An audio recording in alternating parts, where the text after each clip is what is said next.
ಈ ಬೇಸಿಗೆಯಲ್ಲಿ ಮಾವಿನಕಾಯಿ ಚಿತ್ರಾನ್ನ ಒಂದ್ಸಲ ಮಾಡಿದ್ರೆ ನೀವು ಲೆಮನ್ ರೈಸ್ನ ಮರ್ತೇ ಬಿಡ್ತೀರಾ, ಅಷ್ಟು ಚೆನ್ನಾಗಿರುತ್ತೆ.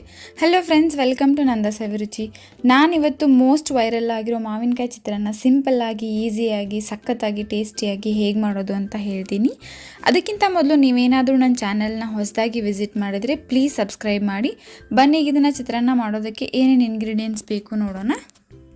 ಮೊದಲಿಗೆ ಒಂದು ಮಾವಿನಕಾಯಿನ ಸಿಪ್ಪೆ ತೆಗೆದು ತುರಿದು ತೊಗೊಂಡಿದ್ದೀನಿ.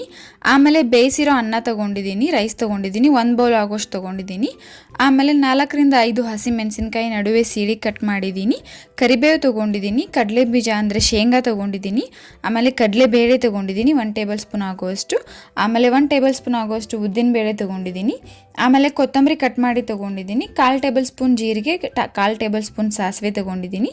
ಮತ್ತು ಒಂದು ಅರ್ಧ ಟೇಬಲ್ ಸ್ಪೂನ್ ಅರಿಶಿನ ಪುಡಿ ತೊಗೊಂಡಿದ್ದೀನಿ. ಆಮೇಲೆ ರುಚಿಗೆ ತಕ್ಕಷ್ಟು ಉಪ್ಪು ತೊಗೊಂಡಿದ್ದೀನಿ. ಬನ್ನಿ ಇದನ್ನು ಹೇಗೆ ಮಾಡೋದು ನೋಡೋಣ.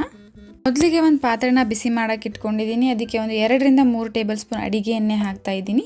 ಇದಕ್ಕೆ ಸ್ವಲ್ಪ ಎಣ್ಣೆ ಜಾಸ್ತಿನೇ ಹಾಕ್ಕೋಬೇಕು. ಎಣ್ಣೆ ಬಿಸಿ ಆದಮೇಲೆ ಇದಕ್ಕೆ ಶೇಂಗಾ ಹಾಕ್ತಾಯಿದ್ದೀನಿ, ಕಡಲೆಬೇಳೆ ಹಾಕ್ತಾಯಿದ್ದೀನಿ ಮತ್ತು ಉದ್ದಿನಬೇಳೆ ಹಾಕ್ತಾಯಿದ್ದೀನಿ. ಇದನ್ನು 3 ಹಾಕಿ ಸ್ವಲ್ಪ ಫ್ರೈ ಮಾಡ್ತಾಯಿದ್ದೀನಿ. ಆಮೇಲೆ ಇದಕ್ಕೆ ಸಾಸಿವೆ ಮತ್ತು ಜೀರಿಗೆ ಹಾಕ್ತಾಯಿದ್ದೀನಿ. ಆಮೇಲೆ ಕರಿಬೇವು ಹಾಕ್ತಾಯಿದ್ದೀನಿ. ಕರಿಬೇವು ಹಾಕಿ ಅದು ಸಿಡಿಯೋಕ್ಕೆ ಸ್ಟಾರ್ಟ್ ಆಗುತ್ತೆ. ಆಗ ಎಲ್ಲನೂ ಚೆನ್ನಾಗಿ ಮಿಕ್ಸ್ ಮಾಡ್ತಾ ಇದನ್ನು ಸ್ವಲ್ಪ ಟೈಮ್ ಫ್ರೈ ಮಾಡ್ಕೋಬೇಕು. ಎಲ್ಲನೂ ಚೆನ್ನಾಗಿ ಫ್ರೈ ಆದಮೇಲೆ ಇದಕ್ಕೆ ಕಟ್ ಮಾಡಿರೋ ಹಸಿಮೆಣಸಿನಕಾಯಿ ಹಾಕ್ತಾಯಿದ್ದೀನಿ.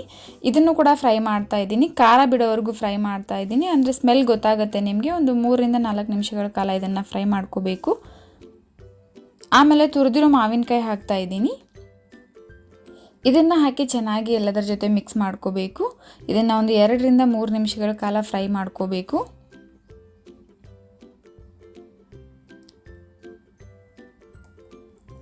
ಆಮೇಲೆ ಇದಕ್ಕೆ ಅರಿಶಿನ ಪುಡಿ ಹಾಕ್ತಾಯಿದ್ದೀನಿ. ಆಮೇಲೆ ರುಚಿಗೆ ತಕ್ಕಷ್ಟು ಉಪ್ಪು ಹಾಕ್ತಾಯಿದ್ದೀನಿ. ಇದನ್ನೆಲ್ಲ ಹಾಕಿ ಚೆನ್ನಾಗಿ ಮಿಕ್ಸ್ ಮಾಡ್ಕೋಬೇಕು. ಚೆನ್ನಾಗಿ ಮಿಕ್ಸ್ ಮಾಡಿದ್ಮೇಲೆ ಇದಕ್ಕೆ ಬೇಯಿಸಿರೋ ಅನ್ನ ಹಾಕ್ತಾಯಿದ್ದೀನಿ.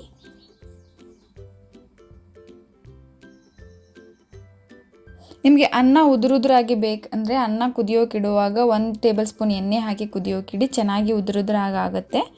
ಅನ್ನ ಹಾಕ್ಕೊಂಡು ಇದನ್ನು ಚೆನ್ನಾಗಿ ಮಿಕ್ಸ್ ಮಾಡ್ಕೊಳ್ತಾ ಇದ್ದೀನಿ. ನೀವು ಈ ಸ್ಟೇಜಲ್ಲಿ ಬೇಕಾದರೆ ನಿಮಗೆ ಉಪ್ಪು ಸ್ವಲ್ಪ ಕಡಿಮೆ ಅನಿಸಿದರೆ ನೀವು ಈ ಸ್ಟೇಜಲ್ಲಿ ಬೇಕಾದರೆ ಉಪ್ಪು ಹಾಕ್ಕೋಬೋದು.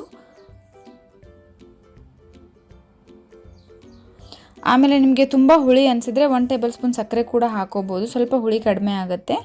ಎಲ್ಲನೂ ಚೆನ್ನಾಗಿ ಮಿಕ್ಸ್ ಮಾಡಿದ್ಮೇಲೆ ಇದಕ್ಕೆ ಕೊತ್ತಂಬರಿ ಹಾಕ್ತಾಯಿದ್ದೀನಿ. ಕೊತ್ತಂಬರಿ ಹಾಕಿ ಚೆನ್ನಾಗಿ ಮಿಕ್ಸ್ ಮಾಡ್ಕೋಬೇಕು. ನೋಡಿ ಎಷ್ಟು ಚೆನ್ನಾಗಿ ಆಗಿದೆ ಅಂತ. ಟೇಸ್ಟ್ ಕೂಡ ತುಂಬ ನಿಜವಾಗ್ಲೂ ಸೂಪರ್ ಆಗಿರುತ್ತೆ. ನೀವು ಈ ಬೇಸಿಗೆಗೆ ಒಂದ್ಸಲ ಟ್ರೈ ಮಾಡಿ, ತುಂಬ ಇಷ್ಟಪಡ್ತೀರಾ. ಇದು ಲಂಚ್ ಬಾಕ್ಸಿಗೆಲ್ಲ ಸಖತ್ತಾಗಿರುತ್ತೆ. ಮಕ್ಕಳಿಗೆಲ್ಲ ತುಂಬ ಇಷ್ಟ ಆಗುತ್ತೆ. ಒಂದ್ಸಲ ಟ್ರೈ ಮಾಡಿ. ನೀವು ಇನ್ನೂ ನಮ್ಮ ಚಾನಲ್ನ ಸಬ್ಸ್ಕ್ರೈಬ್ ಮಾಡಿಲ್ಲ ಅಂತಂದರೆ ಪ್ಲೀಸ್ ಈಗಲೇ ಹೋಗಿ ಸಬ್ಸ್ಕ್ರೈಬ್ ಮಾಡಿ. ಮತ್ತು ಇದೇ ರೀತಿ ನಾನು ಹಾಕೋ ಎಲ್ಲ ವೀಡಿಯೋ ನೋಟಿಫಿಕೇಷನ್ಗೆ ಪಕ್ಕದಲ್ಲಿರೋ ಬೆಲ್ ಐಕಾನ್ನ ಕ್ಲಿಕ್ ಮಾಡಿ.